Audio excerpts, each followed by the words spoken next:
What I'm trying to say, Mr. Icke, is the richer we become, the more we behave as the Chitauli are said to behave. Some of us, when they acquire a lot of wealth, start consuming metals and other minerals that they really do not need, which, however, if you study the story of the Chitauri, you are told that the Chitauri use these minerals and metals as medicine.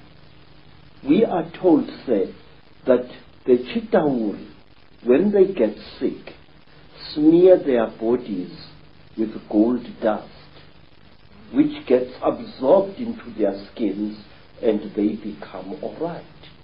May I point out, it was once the custom of the Mutapa kings of Zimbabwe, the men who built the Zimbabwe reeds, that on certain rising of the day star, the priest king would be smeared from head to foot with gold dust, and sometimes he was ritually sacrificed on the top of the wall of the Zimbabwe fortress. And to my amazement, when I visited South America, I found that the ancient Mayans had exactly the same custom, where a god king was smeared with a mixture of fat and gold dust. And I know from my own research that the Maya people and the Central and South American people have massive accounts and legends of the same reptilian gods. Yes. The thing is, if you read the ancient stories of our people, or you listen to them spoken by the storytellers, you find that we human beings are somehow programmed to alter the world in which we live and render it uninhabitable to ourselves. We are told, say, by the griots of Nigeria, by the griots of the Dogon people, that at one time, a few thousand years ago almost, the entire Sahara Desert was not a desert at all. In fact, photographs have been taken of the certain parts of the Sahara from high up, which show ancient irrigation systems where there is now wind-blown desert. Questions: are we being used as instruments for the destruction of our own species? I say yes. The wealthier a person is, the more like a Chitauri he or she behaves.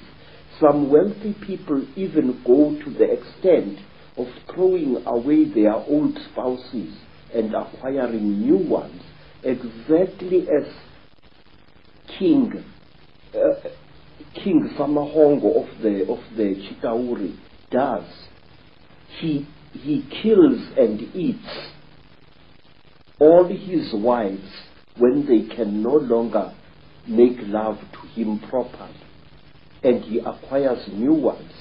He killed and ate 36 of his wives over a long reign, and only one wife was cunning enough to keep out of his clutches.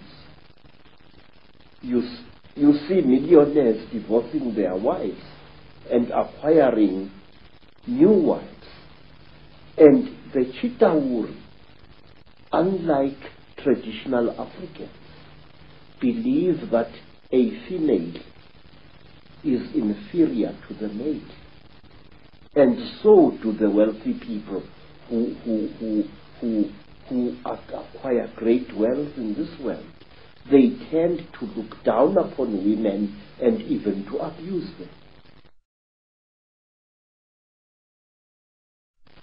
Well, let's connect this into the present day. And one thing that is a constant recurring theme is the reptilians or an extraterrestrial race interbreeding with humanity and creating particular bloodlines. And you've got an amazing artifact, I guess that's the word, necklace here, which I know is incredibly heavy, which has a very significant contribution to make to this theme of extraterrestrials or another race, not human, interbreeding with humanity. Now, first of all, where did this come from? So, we don't know. This necklace has been around for so long that we don't exactly know from which tribe it came. All I can tell you is that this necklace was in existence when the king who founded the Zulu nation, Zulu, was still a boy. It is described in ancient legends centering around this king. It is called Inweba Yezimfihlo, the necklace of the mysteries. It is really a book which tells 12 different stories. And how old do you think it is? How old do you know this person? I don't know, sir. All I do know is that... Hundreds of years? Yes, very old. But it's not as old as the green face that I've just shown you. Oh, the Chitauli. The Chitauli face is said to be over 7,000 years old, this thing here. Now, this necklace enshrines several mysteries in it. Inside here are stones which are not from this earth. It is a very amazing story. There are 3 pebbles in here which stories say were brought to this earth by an alien baby which played with a human baby in the northern Transvaal. This, first of all, that looks so much, well, it obviously looks very much like a spacecraft. Yes. This half-molten object here used to be a serpent-like necklace worn by a Mashona chief. He went to investigate something which had landed in the bush and which was killing his people. And he went with his battle axe to attack this object. And the object blew a jet of very terrible fire at the chief. And he became just smoke. And this was all that was left of him.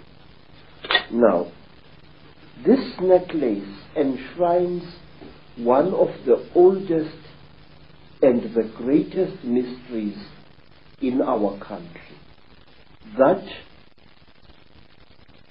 the God beings which we call by the name Chitauri and which are called Zishwezi or Imanugela in the languages of other tribes throughout Africa. These gods came down to the earth in great vessels made out of gold, and they united with female human beings to create a race of kings and queens on our earth.